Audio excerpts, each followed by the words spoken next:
aí, pessoal, estamos começando mais um Espia na Rádio, aqui na Rádio Hora 10, exatas 2h05 da tarde do dia 3 de março de 2022. Hoje, recebendo o Arley França, a gente tá aqui, quem fala é Amando Capalbo, ao meu lado Pedro Linhares e João Lucas. E aí, pessoal? E Arley, pra gente começar um pouco o nosso bate-papo de hoje, conta um pouco pra gente quem é o Arley França hoje em dia, pra depois a gente fazer uma trajetória do começo ao fim. Boa tarde, rapazes, Pedro e Amandu, João Lucas. É um prazer muito grande estar aqui na casa de Vovó Dedé, participando aqui desse programa com vocês. E respondendo a sua pergunta, o Arley França é pai da Ana Beatriz, que tem 20 anos, pai do Alan, que tem 8 anos, esposo da Cristina. Sou músico, saxofonista. Sou fundador da Orquestra de Sopros de Pindoretama, um grupo de crianças e adolescentes que já teve a oportunidade de representar o Brasil em 4 turnês na Europa. Sou maestro também da Orquestra Contemporânea Brasileira. Mas, para ser tudo isso, eu costumo dizer também que eu sou não apenas um sonhador, mas um transformador de sonhos em realidade. Sim. A começar pelos nossos sonhos e também das pessoas que estão à nossa volta. Esse é o Arley França. Então conta um pouco pra gente como foi que começou esse sonho, como foi o desenvolvimento dele na infância. Eu comecei a estudar música porque quando eu tinha 12 anos, e olha que eu comecei tarde. As crianças hoje, inclusive aqui na casa de Vovó Dedé, começam bem mais cedo, né? Então, aos 12 anos eu tive a oportunidade de, na escola que eu estudava, receber a visita de um senhor que ele estava vendendo flautas doce, aquela flautinha doce que mais parece um brinquedo, né? Não é um brinquedo, é um instrumento musical, mas as pessoas às vezes a confundem com um brinquedo. Então eu recebi essa visita lá na minha sala de aula, ele vendia essa flauta e o objetivo era arrecadar dinheiro para um projeto social. E aí eu cheguei em casa, falei para os meus pais que tinha esse projeto lá na escola e no outro dia, né, eu consegui levar o dinheiro e comprei essa flauta doce. E a partir dessa flauta, né, eu comecei a minha trajetória no estudo da música. Eu comecei a estudar música através da flauta. Eu comecei a tocar a flauta doce, comecei autodidata, né, como a gente diz no linguajar musical, de ouvido, sozinho, né, sem ler partitura ainda. E eu me apaixonei pela música através desse pequeno instrumento. E tão grande, né? Que é a flauta doce, onde muitos músicos chegam na música através dele. É um instrumento musicalizador. E a partir daí, eu decidi que eu queria ser músico. E aí eu fui estudar em outra escola, que também tinha uma banda, que era o Colégio Pia Marta. Não o Colégio Pia Marta da Avenida Guanambi, aqui em Fortaleza, mas inicialmente o do Colégio Pia Marta do bairro Montese, que lá também tinha uma banda. Mas eu passei um ano na banda e o maestro já era um senhor idoso. Ele tinha sido maestro da banda da polícia e já estava aposentado, reformado da Polícia Militar e cuidava da banda do Colégio Pia Marta Montese. Era o Major Romão. E aí ele já estava velhinho e eu só tive a oportunidade de estudar música com ele por um ano. Estudei saxofone. E aí a banda acabou, a banda do Colégio Pia Marta Montese. E aí eu consegui ingressar na banda de música do IFCE, Instituto Federal, que na época chamava-se Escola Técnica Federal do Ceará. Sim. Estou falando aí nos anos 90, tá? Mais precisamente em 92. E lá eu fui estudar com o maestro Costa Holanda, que hoje é conhecido aqui no estado do Ceará por ser o formador de muitos músicos através da banda do Colégio Pia Marta Guanambi também, e que é a minha principal referência aqui no estado. E aí eu fui estudar com o Costa Holanda, na banda do IFCE, e de lá fui convidado por ele a compor também a banda do Colégio Pia Marta da Guanambi. E essa banda do Colégio Pia Marta da Guanambi, ela na época, ela premiava os alunos mais aplicados com viagens internacionais. A banda do Colégio Pia Marta da Guanambi, ela fez diversas excursões na Europa. E eu tive a oportunidade de viver um pouco dessa história. Então aquilo era uma motivação para a gente estudar, né? eu tinha aquela motivação. Se eu fosse bom, se eu tocasse bem meu instrumento, eu poderia ser um dos escolhidos a participar da turnê na Europa. Então eu coloquei aquilo como meta, não apenas como um sonho, porque um sonho ele pode apenas continuar sendo sonho na sua cabeça, na sua mente. Mas quando você transforma isso em meta, aí você tem a capacidade de materializar o sonho. E foi isso que eu aprendi a fazer enquanto eu ainda era um adolescente. E foi essa experiência lá atrás, da banda do Colégio Pia Marta, né, que me ajudou a transformar os meus sonhos em realidade. Então, aos 16 para 17 anos, eu fui premiado com uma dessas excursões na Europa, tive a oportunidade de, por pouco mais de 30 dias, precisamente 35 dias, me apresentar em todas as principais cidades da Itália. Nós tocamos em Veneza, tocamos em Roma, né? Tocamos em Florença, cidades importantes para a história da música no mundo. E também passamos uma semana em Munique, na Alemanha. Então, quando aquele garoto voltou da Europa para Fortaleza, ele não voltou mais a mesma pessoa. Com certeza. E aí deu no que deu, né? Que sou eu hoje, que a gente vem conseguindo aí ter sonhos e, mais importante, transformar esses sonhos em realidade. Foi a partir dessas viagens, a partir desse momento que o sonho começou a se tornar realidade, eu já vinha... Antes disso, já vinha assim uma vontade de querer ser o que o Arley é hoje? A minha vontade sempre foi, a exemplo da educação e da orientação que eu tive dos meus pais, de buscar fazer na vida, naquilo que eu escolhesse, buscar ser bom, buscar ser competente, buscar ser responsável. Eu acho que quando você tem como meta desempenhar um bom trabalho naquilo que você se propõe a fazer, mesmo que você seja uma criança, tem crianças hoje aqui me ouvindo aqui, né? Na escola, e você procura ser bom, você leva isso para as outras áreas da sua vida. Então eu acho que começou aí, começou também na minha casa, né? Eu que venho de uma família simples, minha mãe é professora, o meu pai é construtor, mas a gente veio de uma família simples, que os nossos maiores valores eram, e ainda hoje são, a educação, né? E a orientação de, naquilo que você se comprometa a fazer, faça o melhor. O melhor sendo melhor do que você mesmo, não competindo e não querendo ser melhor do que as outras pessoas. Não é isso. É fazer o seu trabalho bem feito, né? Então, hoje eu sou muito feliz com o que eu faço. Eu sou maestro, mas eu tenho certeza que hoje, se eu fosse o cara da limpeza, a minha rua seria a rua mais limpa. Quando as pessoas passassem lá e iam dizer, cara, quem limpa essa rua aqui é o Arley França. Sabe? Se eu fosse um motorista, eu seria lembrado pelas pessoas como um motorista muito legal, que tem um cuidado com as pessoas. Se eu fosse um vendedor numa loja, eu seria lembrado como um vendedor que trata as pessoas bem. Então eu acho que isso é independente da profissão que você abraça, né? Eu acho que são valores que a gente tem que cultivar desde cedo, desde criança, que é buscar ser bom naquilo que você faz e o resto é consequência. E voltando um pouco da viagem, depois que a gente ouviu que o garotinho ali, acho que com 16 anos ali mais ou menos, voltou diferente da Europa, como foi assim esse choque cultural? A música já existia no Brasil, mas eu acho que ampliou muito mais, como foi? Diferente de hoje, que as crianças e adolescentes de hoje, elas podem ver o que está acontecendo no mundo na tela de um celular, na palma da mão, né? Sim. A minha geração só conseguia imaginar o que estava acontecendo fora do Brasil ou pela televisão, né? Ou por revistas, ou por fotos, né?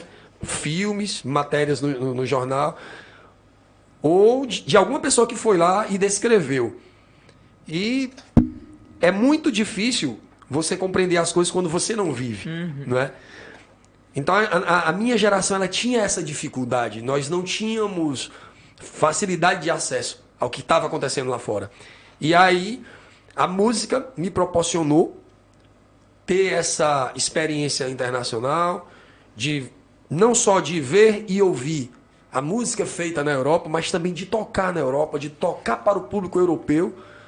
E foi essa experiência no local que eu chamo de experiência estética. Que é o quê? Eu fui lá, vi, senti, vivenciei tudo aquilo. Então foi essa experiência estética que fez a grande diferença na minha vida. Então, quando eu voltei, não voltei mais o mesmo. Eu voltei com a certeza que, primeiro, a partir daquele momento, se eu conseguir aquilo ali, tudo mais que eu quisesse na vida, eu conseguiria. Desde que com foco, planejamento, não é? E seriedade. E segundo, eu saía mais certo, que a música era o que eu queria fazer na vida.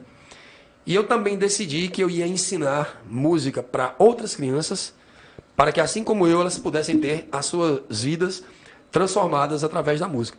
Inclusive, você queria ensinar outros jovens, você tem um projeto que vai fazendo orquestras por municípios, correto? Correto. E aí eu vi que você vai fazer um agora em Varjota, Cascavel e Ibiapina. E eu queria saber de onde surgiu essa ideia de como é que é esse projeto. Olha só, o estado do Ceará, apesar de ter músicos maravilhosos, grandes nomes da música do Brasil e do mundo nasceram aqui no Ceará. Quando a gente olha para o mundo das orquestras, eu trago aqui dois nomes importantíssimos. O primeiro, o cearense Alberto Nepomuceno, que foi o pai do nacionalismo na música brasileira. Ele era cearense. Então, ele foi estudar fora, né, em outros países.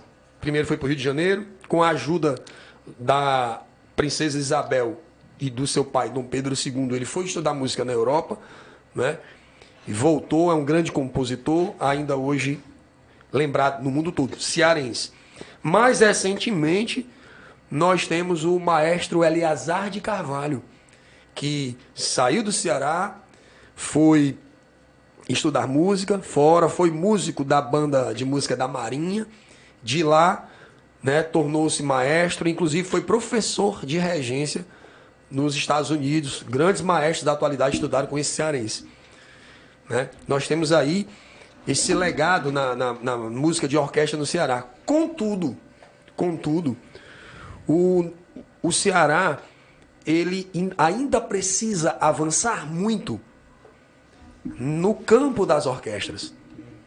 É com muita pena que eu digo que hoje o estado do Ceará só tem uma orquestra profissional ativa. O que é uma orquestra profissional ativa? O que é isso? É a única orquestra profissional que está funcionando, né? E que está dando oportunidade de músicos profissionais trabalharem, que está dando oportunidade do público escutar música feita por profissionais, não é? E que também serve de referência para os novos músicos que estão aprendendo aí em projetos sociais, a exemplo do que ocorre aqui também na casa de Vovó Dedé. Essa criançada, eles precisam de ter referência profissional.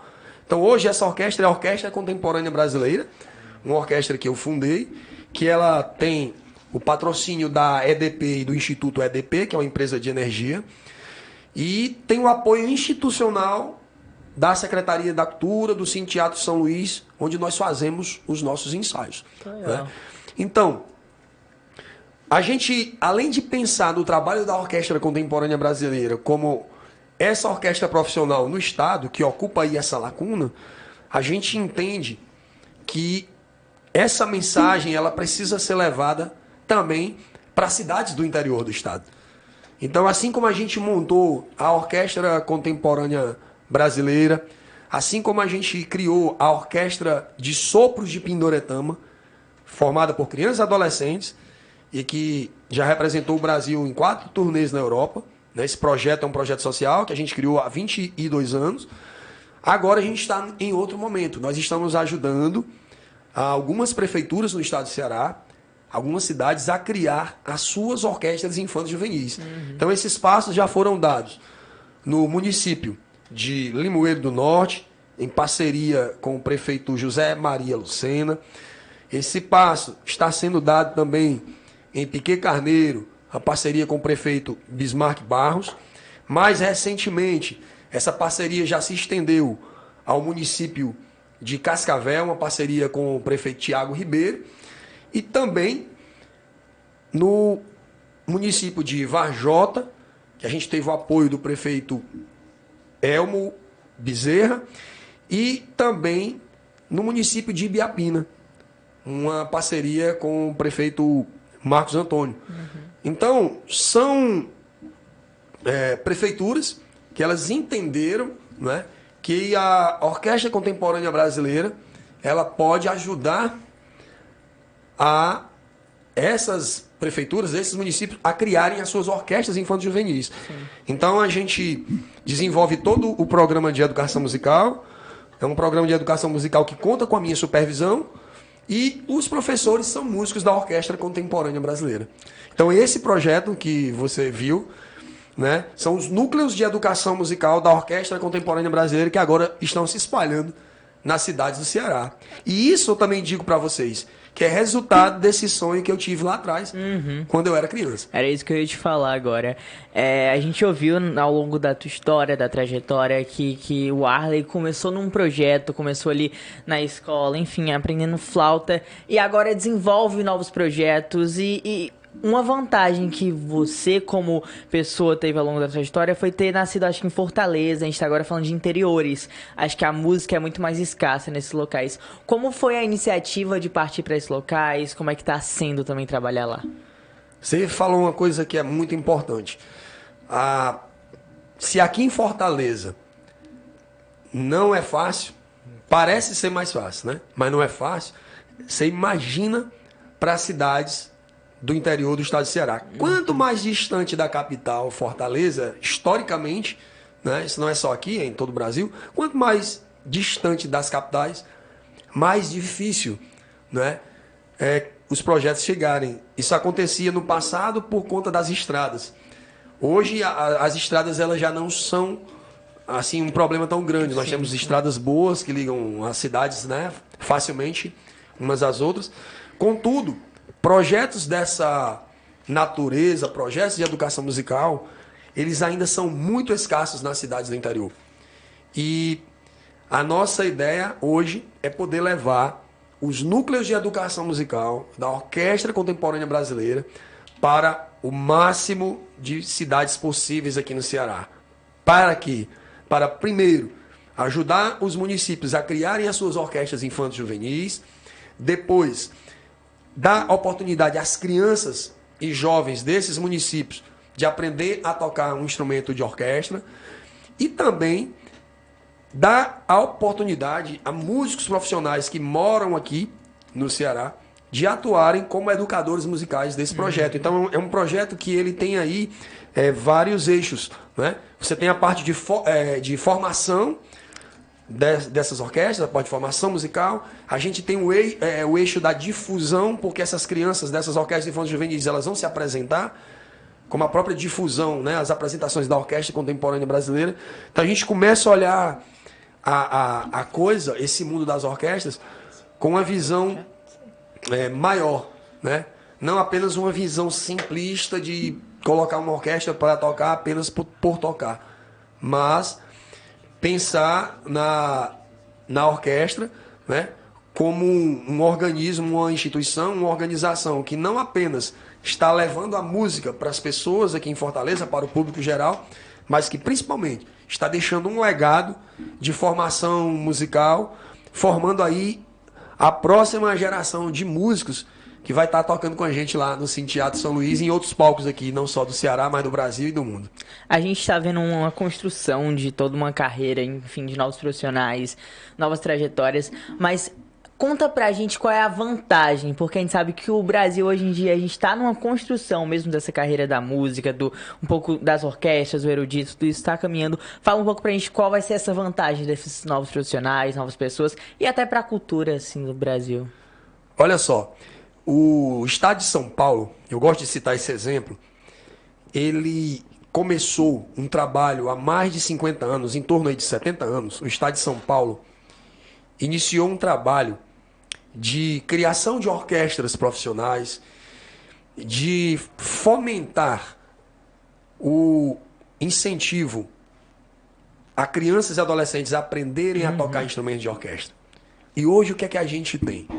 A gente tem, não só na capital São Paulo, mas no estado, o maior polo para música de orquestra, para música erudita, para música de concerto no Brasil. Então, você pode ir para São Paulo, inclusive eu estava lá na semana passada, né, dentro da programação dos 100 anos da Semana de 22, da Semana da Arte Moderna. Sim, sim.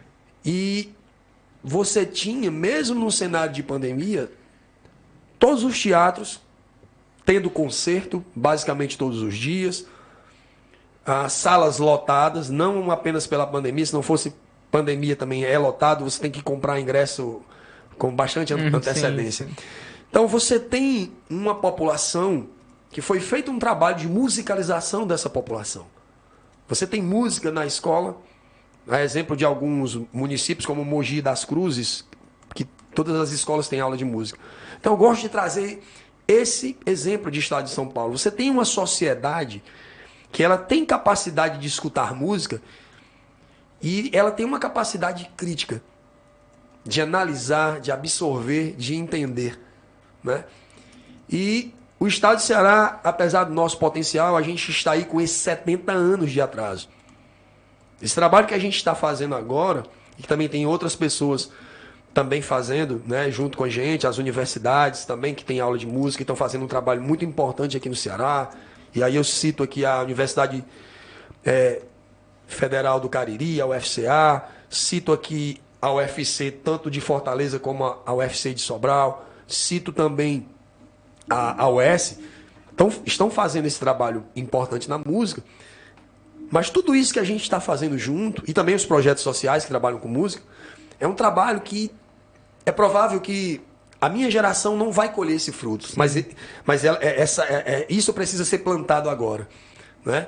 Então, eu estou comparando com uma realidade, né, que é São Paulo. Então, a grande importância disso tudo que nós estamos plantando agora é deixar um legado cultural para as próximas gerações. Que aí eu tenho certeza que vocês vão colher isso aí e vão lembrar desse papo que nós estamos tendo agora. Que legal. Com certeza. Eu quero saber um pouco como é repassar esse conhecimento que você começou a obter lá na carreira, lá no início da carreira aos 16 anos. Como é dar oportunidade a essas pessoas agora, oportunidades que você começou a ter lá no início. Como é o sentimento de dar isso, de fazer, dar oportunidade às pessoas a tentar e a conseguirem também. A gente percebe o valor das coisas, né, quando a gente olha à nossa volta, principalmente nesse cenário agora de pandemia, nesse cenário de guerra que a gente está passando, a gente consegue perceber, eu acho que é um momento de reflexão, o quanto a nossa vida ela é frágil, né? Nós fazemos planos, algumas pessoas, elas às vezes até são arrogantes, tratam as outras, né, com desprezo. Outras pessoas se concentram aí muito nas suas posses, nos seus bens financeiros, no seu eu, no seu ego, e deixam de olhar o que está acontecendo à sua volta, né? Esse momento, como eu falei, de pandemia, esse momento de guerra que a gente está vendo aí, ele é um momento muito oportuno para a gente fazer essa reflexão. Mas eu já tinha feito essa reflexão lá atrás. E ainda muito jovem, eu descobri que a grande sacada dessa vida, a gente está aqui de passagem, né? Todos nós. Alguns vão passar pouco tempo, alguns vão até passar mais tempo, mas nós vamos passar. E a grande sacada dessa vida é o legado que você vai deixar. E aí você escolhe se você vai ser o cara que vai só passar pela vida ou se você vai ser o cara que vai passar por aqui e vai deixar algo para as pessoas que você encontrou no caminho. Eu quero ser esse cara que vai deixar algo, né, para as pessoas que eu encontrei, sabe? É uma forma até de você poder devolver para a vida as oportunidades que a vida te deu. Quando eu digo vida, alguns entendem universo, alguns entendem Deus, né? Eu acredito que nada na vida é por acaso, né? A gente tem o nosso livre-arbítrio, mas eu acho que o mais importante não é o que você faz para você. Quando as pessoas entenderem que o mais importante na vida é o que você faz para os outros, a nossa vida ela passa a ter um outro sentido. E eu tive a oportunidade de descobrir isso muito jovem. Então isso é uma das minhas formas de pensar, né, em como a minha vida deve acontecer, que é estar aqui para ajudar as pessoas. E como que eu sei fazer a música, eu me utilizo da música para transformar as pessoas que estão à minha volta. Principalmente quando a gente leva esse projeto de educação musical para crianças, para jovens assim como vocês, sabe? Eu tenho certeza que isso causa sim um impacto e transforma a vida das pessoas. Arlen, a gente acabou de ouvir um pouco você falando que o que você sabe fazer é música. Então conta um pouco pra gente como foi sair do menino que tocava flauta até chegar no maestro que é hoje. Fala um pouco da trajetória, como foi percorrer tudo isso, foi fácil, difícil? Olha, foi muito desafiador, porque, como eu mencionei, né, anteriormente, o estado do Ceará ainda precisa avançar muito na formação musical de músicos e orquestras e músicos também que pretendem ser maestros. Então, assim como o maestro Alberto Nepomuceno, né, assim como o maestro Eleazar de Carvalho, eu também precisei sair do Ceará. Eu precisei buscar essa informação fora. Eu precisei buscar esse conhecimento fora. E isso é desafiador. Desafiador quando você é jovem, quando você não tem referências aqui, quando você vem de uma família simples que o fator financeiro é também um fator impeditivo, né? E você decidiu escolher uma profissão onde você olha em volta e você não conhece muitas pessoas bem-sucedidas naquela profissão. Então você tem todo mundo ali dizendo, ó, cara, isso aí não vai dar certo, né? Mas com muito foco, com muita determinação, eu busquei esse conhecimento fora, tive a oportunidade, né, de viajar para outros lugares fora do Ceará, não apenas como músico, mas também para buscar essa formação de maestro que eu não tinha aqui. Então, eu fiz um curso muito importante de regência, que foi na Inglaterra. Tive a oportunidade de estudar com grandes maestros, com grandes regentes, né? Também tive a oportunidade de sair e voltei à Itália muitos anos depois, não mais como músico, mas como estudante de regência. Então fui estudar regência na Itália, né? E também, mais recentemente, depois da Itália, 1 ou 2 anos depois, isso já faz 10 anos, eu tive a oportunidade de conhecer uma pessoa muito importante, o maestro Craig Fewkes, dos Estados Unidos. E aí ele me convidou para fazer um intercâmbio, né, em Pittsburgh, nos Estados Unidos, e eu fui lá nessa cidade. Além de ter estudado regência com ele, eu também dei aula na universidade lá como professor convidado, na Pittsburgh State University. Então eu me considero também uma pessoa abençoada por ter encontrado na minha vida, em outros lugares do mundo, pessoas que, como é que eu posso dizer, também tiveram essa vontade, né, de passar o seu conhecimento. São pessoas que contribuíram com a minha formação, né? E isso ajudou a compor um pouco do que eu sou hoje. Então sou muito grato a todos esses professores, esses maestros que me orientaram e que também me deram a oportunidade de estar com eles em outros países, em outras oportunidades de viver culturas diferentes, de ver como é que é o trabalho de uma orquestra, né, profissional, né? Eu queria ser maestro profissional e eu tinha uma pergunta: o que é que um maestro profissional faz? Como é que é o primeiro ensaio de um maestro profissional, né? O que é que ele fala para os músicos? Como é que ele começa a fazer o ensaio? Só tinha uma forma de eu descobrir isso. Era vivendo isso. Sim. Porque isso não está nos livros. Vocês concordam comigo? E aí eu fui lá, sabe?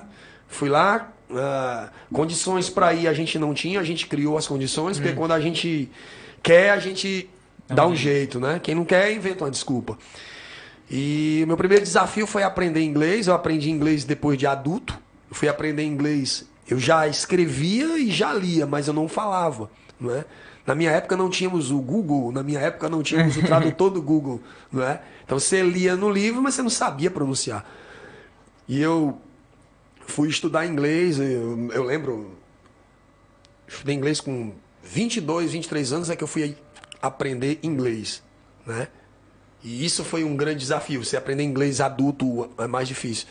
Mas aí eu tirei de letra, com pouco tempo eu já estava viajando o mundo aí sozinho e quando eu fui dar aula lá nos Estados Unidos como professor convidado, que eu vi que as pessoas entendiam o que eu estava falando, eu tinha certeza que o esforço estava valendo a pena, né?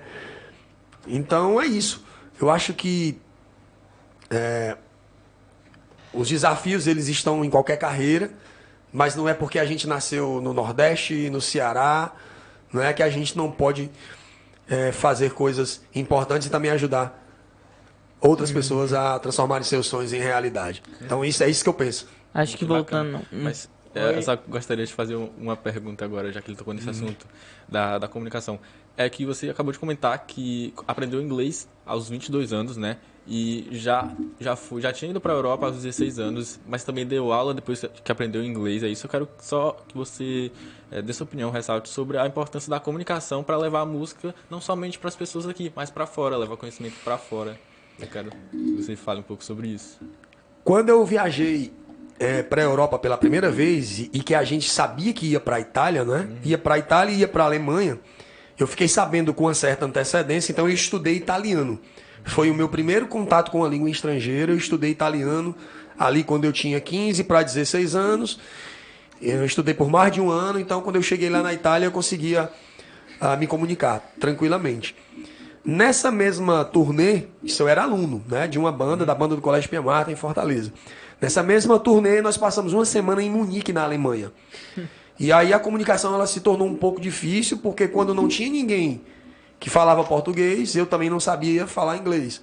E eu já senti que eu precisava, não é? Eu já senti que eu precisava estudar uma língua.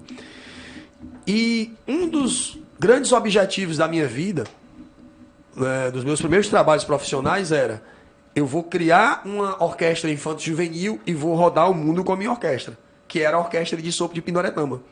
E assim eu fiz. Cheguei lá na cidade de Pindoretama, montei uma orquestra com a ajuda de algumas pessoas, crianças que nunca tocaram um instrumento. Isso em 1999. Em 2 anos e meio, em 2002, a Orquestra de Pindoretama fez a sua primeira turnê para a Europa, para a Alemanha. Olha só a coincidência, né? Não para a mesma cidade que eu tinha ido, mas para outra região da Alemanha, Hamburgo.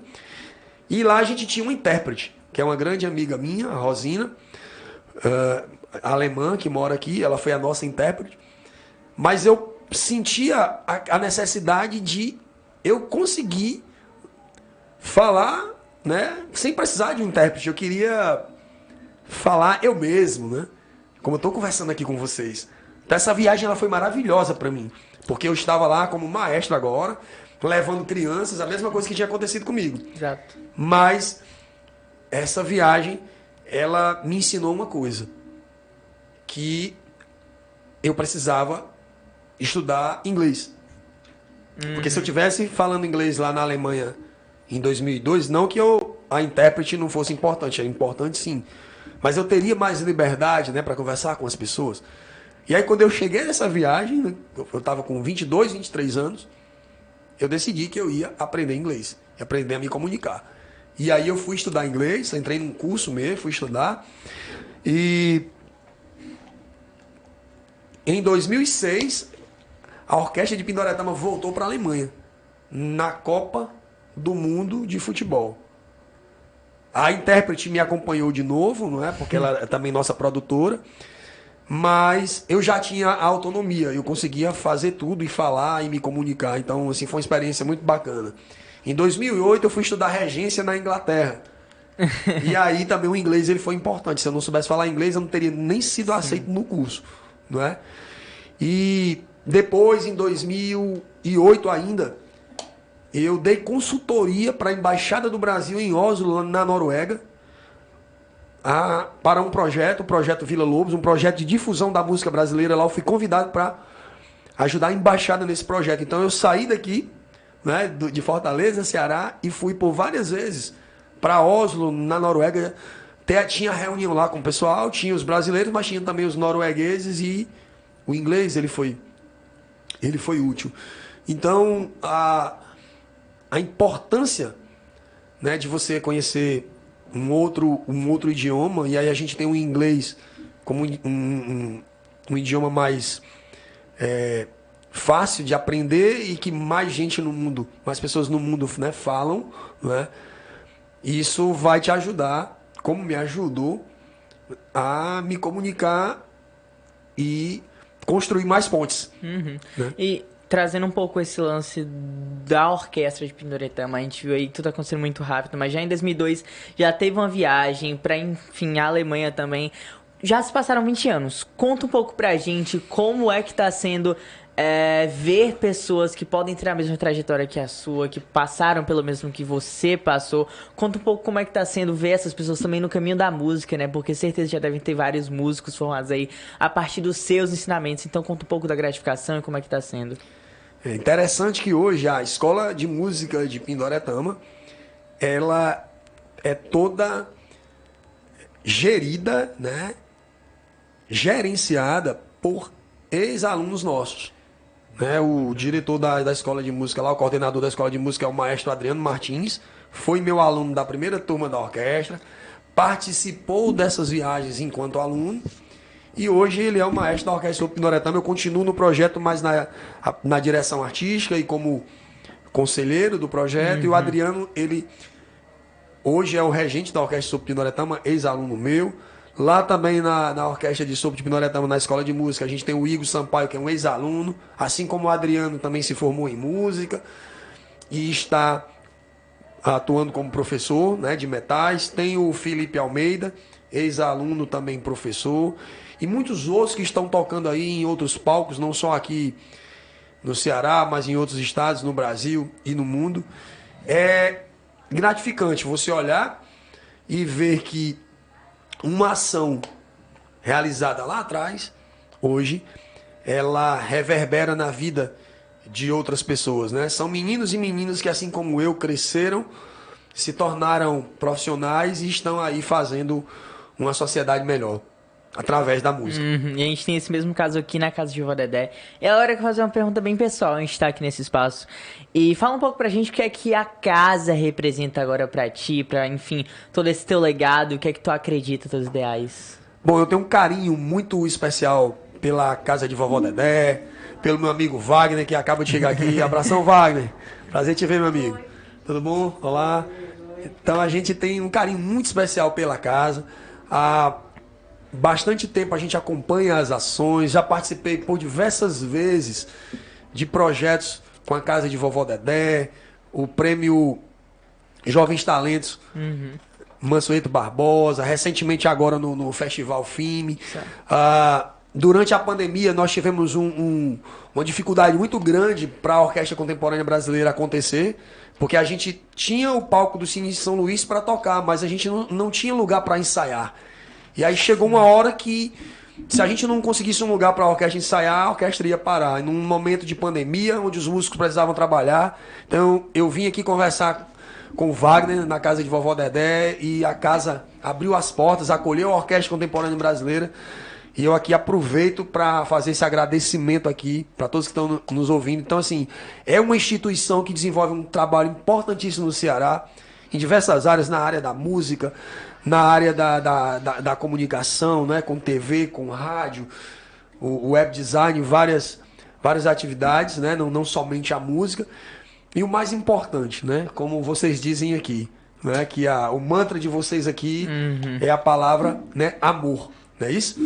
E então é isso que a gente sente por vocês, esse carinho. Essa parceria é uma instituição parceira. E cada vez que eu venho aqui, eu fico maravilhado, né? Parabéns aqui pelo programa. É a primeira vez que eu estou participando, até porque é um programa novo, né? Sim, a rádio. sim. Então, eu estou muito orgulhoso aqui por vocês. E tenho certeza que, assim como os meus alunos, a gente vai se encontrar. E eu tenho certeza que vocês também, logo, logo, estarão fazendo, né, coisas grandes. Apesar de que isso aqui já é grandioso, né? A gente vê 3 jovens aqui conduzindo um programa, mas tenho certeza que vocês vão muito longe. Valeu. Tá bom? E viva a casa de Vovó Dedé. Trocando um pouco de figurinha, a gente também quer muito parabenizar por todo o trabalho. E uma curiosidade que surgiu agora foi o fato do Cine Teatro ser um local de portas abertas para a orquestra. E, enfim, também é para visitação, porque a gente também fica muito curioso com a vontade de assistir. A gente não tem, às vezes, tanta abertura para ir em tantos espetáculos e shows. Como é que fica, assim, o acesso a esses locais? Olha, os equipamentos culturais do estado do Ceará, o Cine Teatro São Luís, o Teatro Zé de Alencar e outros equipamentos, eles também têm visitas guiadas, né? Então é possível sim você entrar lá no site e você consegue levar a sua turma da escola ou do trabalho, né, amigos, e consegue participar dessas visitas guiadas e conhecer lá E a orquestra, a gente consegue assistir nesse espaço? os ensaios da orquestra, né, durante essa semana. A gente inclusive tem concerto agora no próximo dia 13. Nós vamos ter um concerto gratuito às 10 horas da manhã, é um domingo, dia 13 de março, no Cine Teatro São Luís. Inclusive, é o primeiro concerto com orquestra completa, com cordas, sopros e percussão, depois que a pandemia começou. Então, os músicos estão muito empolgados, eu também, porque a gente vai conseguir tocar repertório de orquestra sinfônica com orquestra completa. A gente estava tocando só repertório de orquestra de câmara, de orquestra de cordas reduzida, e agora a gente consegue, né, tocar esse repertório mais abrangente. Então, vocês conseguem assistir a orquestra gratuitamente no Cine Teatro São Luís. Os nossos ensaios, por conta da pandemia, no local que a gente está ensaiando, há uma restrição, não é, no limite de pessoas, e a quantidade de músicos da orquestra meio que já chegou a esse limite. Mas a gente acredita que em breve a gente vai estar podendo realizar ensaios abertos para as pessoas irem lá, conhecer, tirar dúvida e bater um papo com a gente, conhecer mais a orquestra contemporânea brasileira. Legal, que bacana. E aqui na casa a gente tem vários jovens instrumentistas. Um deles é o Arthur, que ele é um jovem instrumentista. Inclusive, ele foi chamado para um festival lá em Gramado, que é o Gramado em Concert. Se eu não me engano, a gente entrevistou ele aqui. Eu tô lembrando aqui, o Pedro e o Yamandu me confirmem. Ele quer ser maestro, né, Exato, um dia. sim. Então eu quero que você mande um recado para os jovens que queiram seguir a sua carreira lá na frente, assim como o Arthur, que é aqui da casa de Vovó Dedé. Olha só, então esse recado aí vai pro Arthur. Parabéns, Arthur, pelo festival que você foi selecionado. Eu acompanhei aqui pela internet. Parabéns, você merece. E para outros jovens, né, meninos e meninas, rapazes e moças que queiram se tornarem regentes, né? Maestros, maestrinas, maestras. Primeiro, o maestro, ele precisa ser um músico exemplar. Quando eu digo um músico exemplar, o maestro, ele é um líder. E um líder, ele lidera pelo exemplo. Então, o primeiro passo é você ser um músico que estude o seu instrumento, que procure tocar bem aquela partitura, procure representar da melhor forma as ideias que o compositor colocou ali na partitura, né? Que participe de festivais, que busque estudar com professores, que busque boas e importantes referências. Busque tocar em grupos bons. Isso chama-se musicalidade. Depois que você constrói a musicalidade, que é a sua personalidade musical, quando você decide se tornar maestro, você vai estudar outras coisas. Você vai estudar a arte da regência. Muito diferente do que a maioria das pessoas pensam, acham que regência é apenas o gestual, né? Só aqueles gestos que o maestro faz com a mão. O gestual, ele faz parte da regência. Mas a arte da regência, ela é muito mais do que gestos. Os gestos, eles existem e são importantes. Mas o maestro, o regente, ele precisa, além do gestual, ele precisa ter um conhecimento profundo de história da música, de teoria musical, de harmonia, de contraponto, né? Ele tem que ter um conhecimento cultural abrangente, né?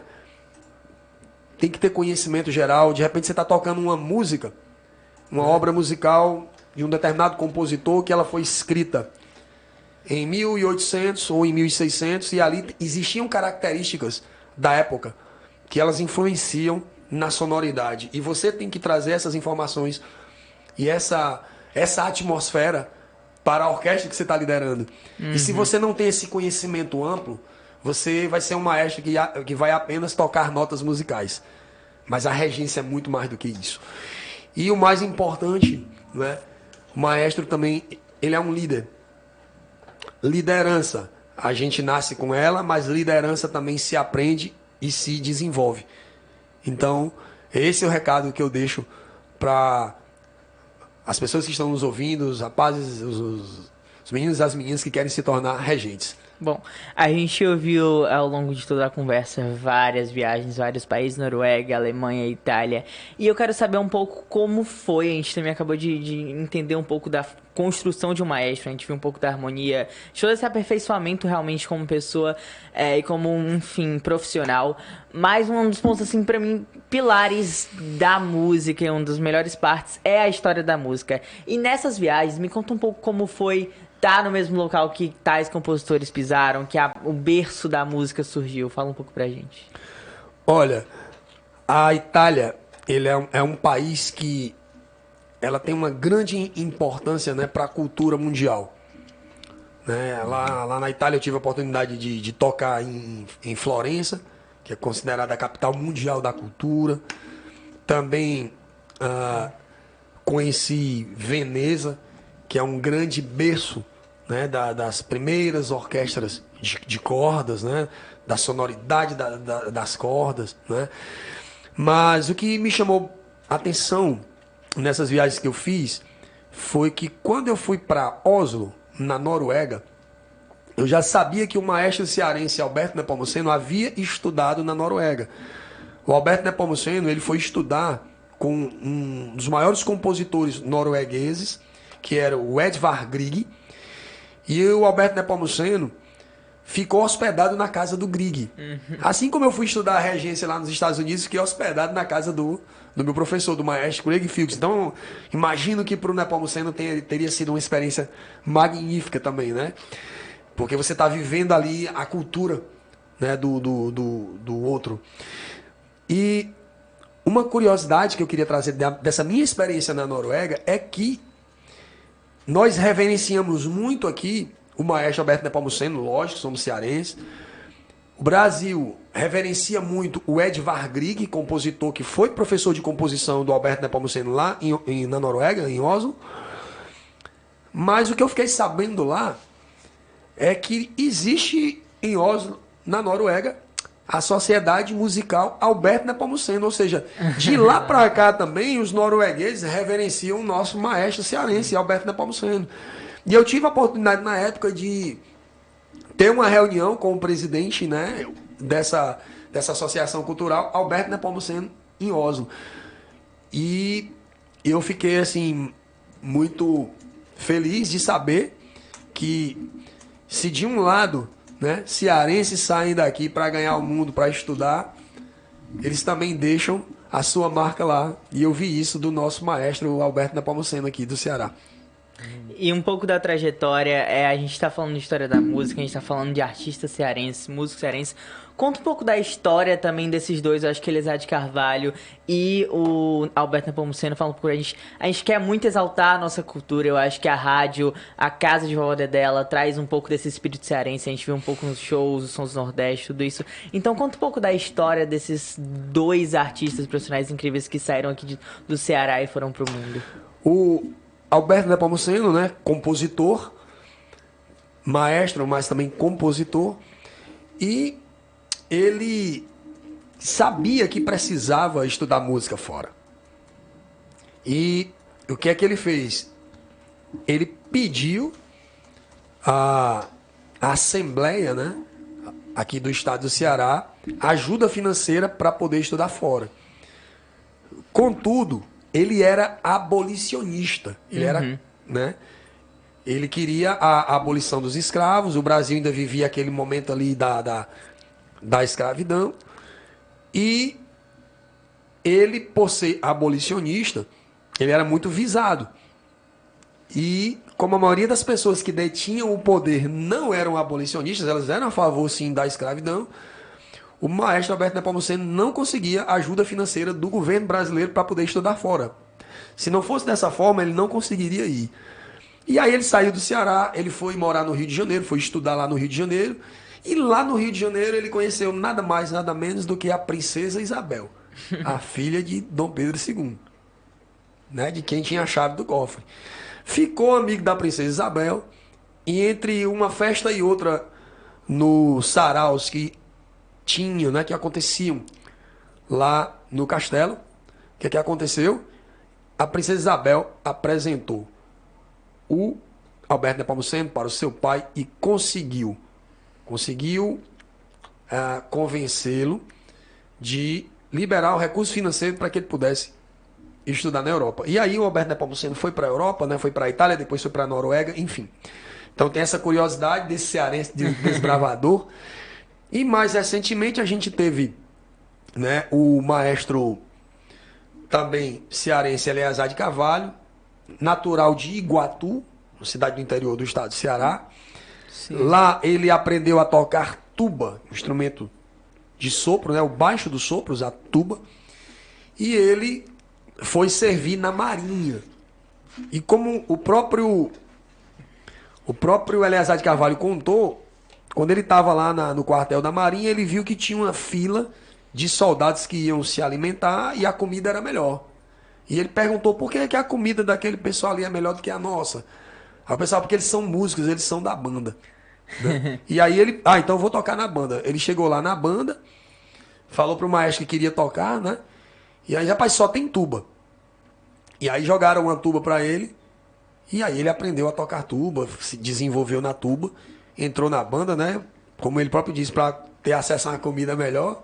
Aí a gente não sabe se isso é verdade, se é brincadeira, mas o maestro deixou isso escrito, deixou isso em depoimento. Acredito que seja verdade, sim.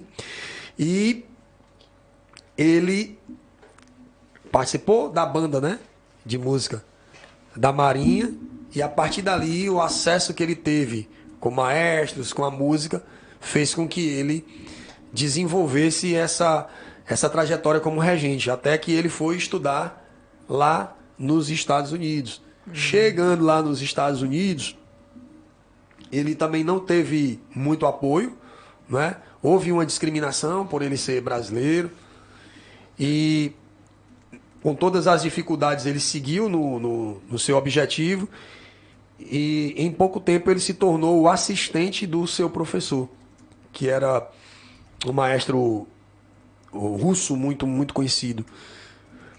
E ele se tornou depois professor, né, da universidade. E hoje grandes maestros, né, da atualidade foram alunos do maestro Eleazar de Carvalho. O maestro Cláudio Abbado, já falecido, um maestro italiano muito conhecido, muito importante, foi maestro da Filarmônica de Berlim, estudou com o maestro cearense Eleazar de Carvalho. Um outro maestro japonês, Seiji Ozawa, estudou com o maestro Eleazar de Carvalho. Um maestro indiano, também muito conhecido, Zubin Mehta, foi aluno do maestro Eleazar de Carvalho.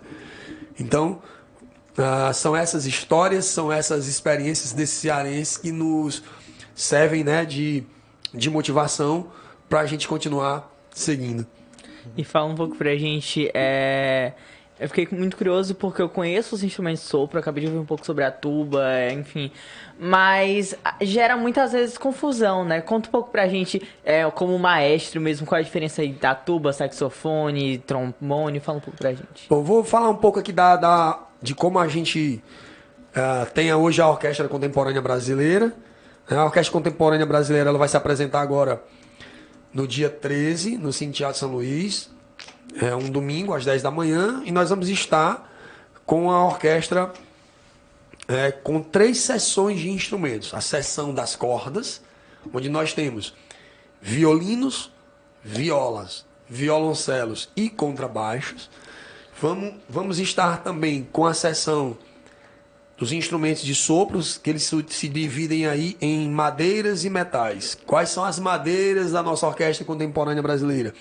Flauta, clarinetas, oboés e fagote. E vamos ter nos metais trompetes e trompas. Existem outros instrumentos de metais, mas especificamente nesse concerto a gente não utiliza. Porque nós vamos tocar músicas do período barroco, que tem só instrumento de corda, e vamos tocar músicas do período clássico, onde não tinha, por exemplo, trombone. Então a gente não vai tocar, não vai ter trombone nesse concerto, nem a tuba, né? Nessa época eles não tinham sido inventados ainda. E na percussão nós vamos ter tímpanos, que são tambores, né? Grandes tambores, que eles têm uma afinação definida.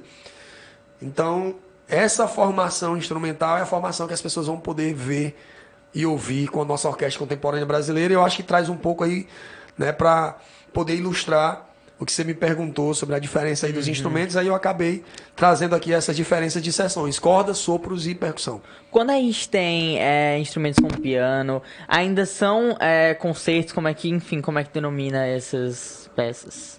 Bom, existem obras musicais, né, que foram compostas só para piano. Então o piano ele é um instrumento que o pianista ele consegue se auto-acompanhar, ele consegue fazer Sim, solo sim. e acompanhamento.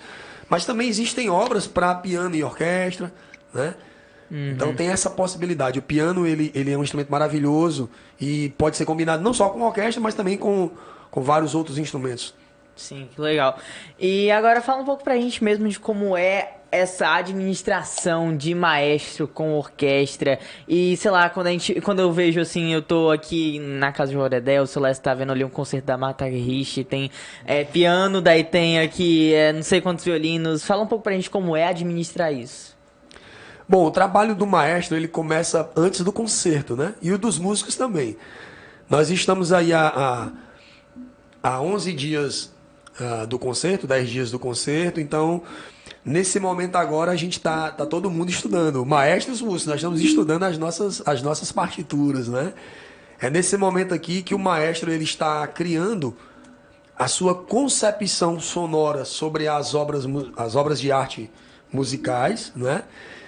Então eu estou preparando aqui o que vai acontecer nos ensaios.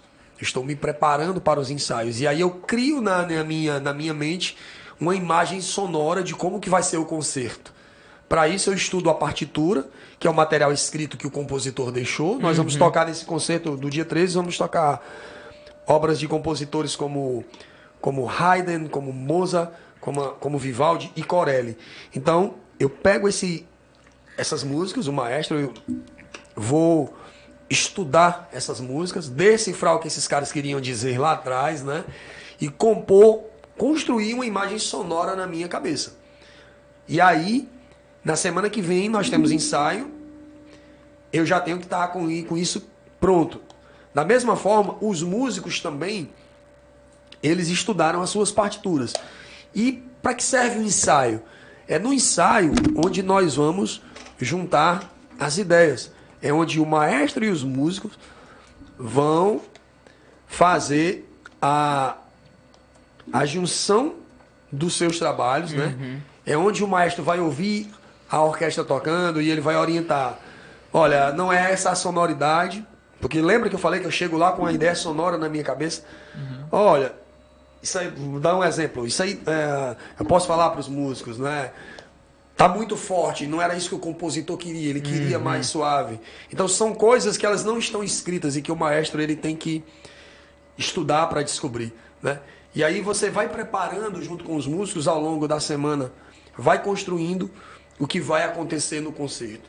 E o concerto é uma grande celebração, né? É uma celebração de horas e horas de estudo do maestro, dos músicos, é uma celebração de horas e horas de ensaios, né? Para se chegar a aquele resultado final, né? Que é a música. Uma música que vocês escutam aí, que ela tem 3, 4, 5 minutos, nós passamos horas, né?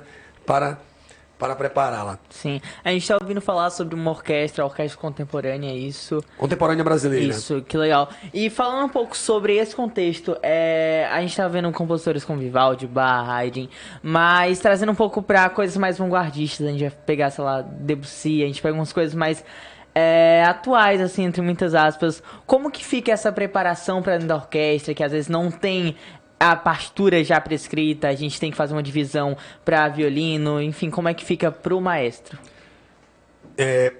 Como eu havia falado, né, sobre a formação do maestro, o maestro ele tem que ter esse conhecimento geral, não é? Então, o trabalho do maestro, ele também é um trabalho de pesquisa, né? Quando você decide o repertório, né, você decidiu o repertório, vamos tocar essa música aqui. E aí o maestro ele vai lá estudar a partitura dele, vai estudar as partes dos músicos, verificar se está ok, não é, se falta alguma coisa. Muitas vezes depende da partitura que você tem acesso. Você vai detectar que às vezes quando a pessoa digitou ali, né? Antigamente essas músicas elas não eram feitas no computador, né? Era uma máquina semelhante à antiga máquina de escrever, então existia erro de digitação, né? Então, às vezes tem um erro de digitação ali e o maestro ele tem que, ao analisar a partitura, que é um trabalho que o maestro faz também de análise, ele vai decidir ali se aquilo é uma nota musical que o editor errou ou se era uma ideia do compositor. E como é que dá para saber isso, Arley? Dá para saber através da análise da harmonia da música. Então, o trabalho do maestro é um trabalho de base muito minucioso, né? Então, se começa a fazer, antes dos ensaios, esse trabalho de pesquisa das partituras, de ver se está tudo ok, para poder levar isso para os músicos da melhor forma possível, respeitando, logicamente, né, a ideia do compositor. Essa análise harmônica ela é muito importante para um maestro, mas também dá uma noção de composição muito grande. Então eu queria saber se, Arley, você compõe, você traz um pouco desse lado também ou fica mais nessa coisa. Bom, do eu maestro? estudei composição, eu tenho alguns trabalhos feitos mais de arranjo, né? O que é arranjo? Arranjo eu tenho uma música, por exemplo, uma música popular, uma música cantada que está fazendo sucesso hoje, eu vou escrever isso para uma orquestra tocar. Né? Vou fazer a orquestração dessa música, vou ouvir, transcrever. Né? Isso é um arranjo. Então, eu tenho mais trabalhos pedagógicos voltados para alunos, né? Para orquestras infantos juvenis. Não temos esse material facilmente, então eu preciso, para os meus alunos, escrever esses arranjos, essas adaptações. Então isso é uma coisa que faz parte do meu dia a dia. E composição, eu optei pelo momento até agora de não... É um projeto futuro, né? Mas eu estou curtindo muito esse lado de estudar os compositores, de fazer arranjo para orquestras infantis juvenis. E não quis me aventurar ainda no mundo das composições. Mas eu tenho um projeto, quem sabe aí, no futuro, a gente consiga compor alguma coisa. Que bacana. No início da conversa, você comentou que é pai. E além de pai e músico, eu quero entender como a música impacta na sua vida familiar. Como é a relação com a música na sua casa, lá na sua família. Curiosamente, a minha filha mais velha, ela não quis seguir na música, ela faz faculdade, ela estuda administração na Universidade Federal do Ceará, Ana Beatriz, ela tem 20 anos, está no 5º semestre. E o Alan, que tem 8 anos, ele está estudando o ukulele, lá na Orquestra de Sopros de Pindoretama, na Escola de Música da Orquestra de Sopros de Pindoretama. Então ele já está mais inclinado aí para música. E a minha esposa, né, é uma grande parceira, ela é que sempre me incentiva, né, nos meus projetos, nos meus sonhos, está sempre comigo. Também é voluntária do projeto lá de Pindoretama comigo. Ela é pedagoga e psicopedagoga, a Cristina. E nesse meu trabalho musical, a minha família é muito importante. É muito importante, né? A minha filha hoje, ela cuida das redes sociais voluntariamente lá do projeto de Pindoretama, da Escola de Música. Também ela cuida das minhas redes sociais, né, para que eu possa ter mais tempo para cuidar das minhas coisas assim. Então, ela me ajuda com isso. Né? E a minha esposa, ela é o meu apoio. Mas sem ela, eu não consigo ir para lugar nenhum. Então, ela está sempre comigo, me ajudando nos meus projetos. Né? E o meu filhinho mais jovem, ele está sendo criado nesse ambiente, né, musical. Mas eu também deixo à vontade, né? Se ele quiser ser músico, terá meu apoio. Se não quiser, também terá apoio para seguir naquilo que ele escolher. Mas, assim, é uma família que ela entende, né? Como é que é a minha rotina. Perto dos concertos, eu preciso entrar num nível de concentração muito grande, né? E a minha família, ela sabe disso, então eles me ajudam nesse sentido, eles entendem, né? E são muito pacientes comigo. E pra gente encerrando aqui, já tá dando nosso tempo, deixa só um recado pra todo mundo que tá assistindo a gente, todo mundo que tá fazendo essa trajetória aí. Então vamos lá. Eu quero agradecer aqui mais uma vez a vocês por essa tarde maravilhosa, esse papo maravilhoso sobre música, sobre a minha carreira. Aproveito para mais uma vez convidar todos que estão nos ouvindo para assistir, né, presencialmente e gratuitamente o concerto da nossa Orquestra Contemporânea Brasileira no próximo dia 13, às 10 da manhã, no Cine Teatro São Luís. E para todos que estão nos ouvindo, músicos, estudantes de música, e para as pessoas, né, em geral, de todas as áreas, o público que está nos ouvindo, não importa se você é maestro ou músico assim como eu, se você quer ser músico, se você quer ser maestro, não importa se você é professor, se você é motorista, você que está nos ouvindo aí, não importa a sua profissão. O que eu quero dizer para você é que tenha sempre um sonho. Tenha sempre um sonho e trabalhe, se empenhe para transformar esse sonho em realidade.